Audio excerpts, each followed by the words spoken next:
പ്രിയപ്പെട്ട സഹോദരങ്ങളെ, നമ്മൾ 2025 യാത്ര പറഞ്ഞ് 2026 എന്ന പുതിയൊരു വർഷത്തിന്റെ പടിവാതിൽക്കൽ എത്തി നിൽക്കുകയാണ്.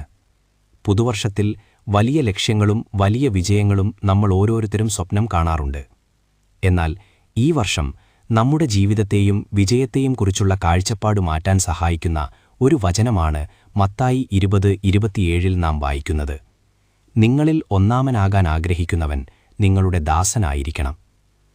സാധാരണയായി പുതുവർഷത്തിൽ നമ്മൾ ആഗ്രഹിക്കുന്നത് കൂടുതൽ സമ്പാദിക്കാനോ ഉയർന്ന പദവികളിലെത്താനോ ആണ്. എന്നാൽ യഥാർത്ഥ വലിപ്പം എന്നത് നമ്മൾ മറ്റുള്ളവർക്ക് നൽകുന്ന സ്നേഹത്തിലും സേവനത്തിലുമാണെന്ന് ഈ വചനം നമ്മെ ഓർമ്മിപ്പിക്കുന്നു. ലോകത്തിന്റെ കണ്ണിൽ വലിയവനാകുക എന്നതർത്ഥം മറ്റുള്ളവരുടെ മേൽ അധികാരം ചെലുത്തുക എന്നതാണ്. എന്നാൽ ദൈവത്തിന്റെ മുൻപിൽ വലിയവനാകുക എന്നാൽ മറ്റുള്ളവർക്ക് വേണ്ടി താഴ്ന്നുകൊടുക്കുക എന്നാണർത്ഥം. കഴിഞ്ഞ വർഷങ്ങളിൽ നമ്മളൊരുപക്ഷേ വ്യക്തിപരമായ നേട്ടങ്ങൾക്ക് മാത്രമായിരിക്കും മുൻഗണന നൽകിയത്. എന്നാൽ 2026 നമുക്ക് ചുറ്റുമുള്ളവരിലേക്കു കൂടി സ്നേഹത്തോടെ ശ്രദ്ധ തിരിക്കാം. നമ്മുടെ കുടുംബത്തിൽ ഏറ്റവുമധികം സേവനം ചെയ്യുന്ന ആളാകാനും ജോലിസ്ഥലത്ത് സഹപ്രവർത്തകരെ താഴ്മയോടെ സഹായിക്കുന്നവരാകാനും നമുക്ക് ശ്രമിക്കാം. അധികാരത്തിലൂടെ നേടുന്ന ബഹുമാനത്തേക്കാൾ ശാശ്വതം സേവനത്തിലൂടെ മറ്റുള്ളവരുടെ ഹൃദയത്തിൽ നേടുന്ന സ്ഥാനമാണ്.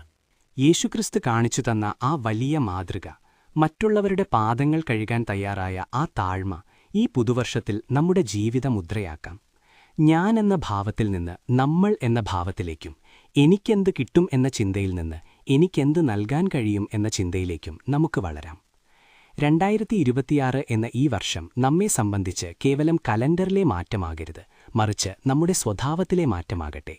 മറ്റുള്ളവരെ സേവിച്ചുകൊണ്ട് ലോകത്തിലെ ഏറ്റവും വലിയവരായി മാറാൻ ദൈവം നമ്മെ അനുഗ്രഹിക്കട്ടെ.